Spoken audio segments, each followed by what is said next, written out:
To transfer all data from your old phone into the Samsung Z Fold 8, first of all, on your old smartphone, you have to start by opening the Google Play Store, and you will have to search for a Samsung Smart Switch mobile application. You will have to get this on your old phone, but also the same on your new phone. Open the Play Store and get the latest version of this application. Now, on both devices, you have to be connected to the Wi-Fi network. And now let's start from the old smartphone.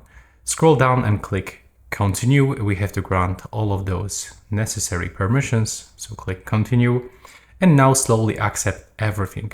If you misclick for something and click don't allow, this application won't work properly and you will have to go for the Samsung Smart Switch mobile application and adjust its permission manually.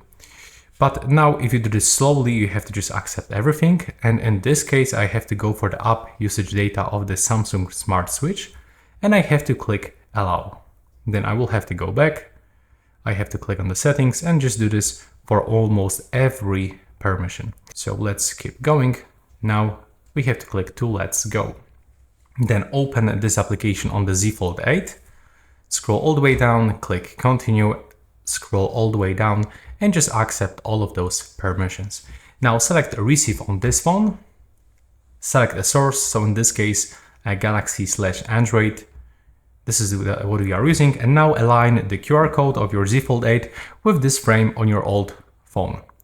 In the most cases you will get this automatic connection, but if something is not working, you can still use the built-in QR code reader in your camera on the old phone, or for example by using this quick setting, so you can find it somewhere here. Now as you can see, it just keep connecting, and right now we have to keep both devices close to each other, get a stable connection and wait. Now as you can see, it's almost finished.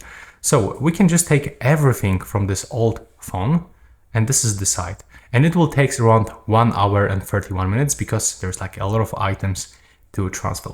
You can also transfer only like accounts, like Google accounts, Samsung accounts, some calls, contacts, and all conversations. We can also set up the custom transfer. So we can manually set up literally everything what you want to transfer. Like for example, in the applications, if I don't want to send all of them, I have to click on this arrow and now I can unselect all of them and only select those applications that I really want to transfer. I have to click done, and I can do this for each option that the arrow is available. So images, videos, and so and so. So let's say that you have selected everything. So you will have to click on the transfer, and now you can see the transfer progression. Now as you can see, for me, the transfer is done because this is the only example and I only select one application. If I'm gonna click next, I can see that everything is sent. So now I can just search for this application, and as you can see, it's available just over here.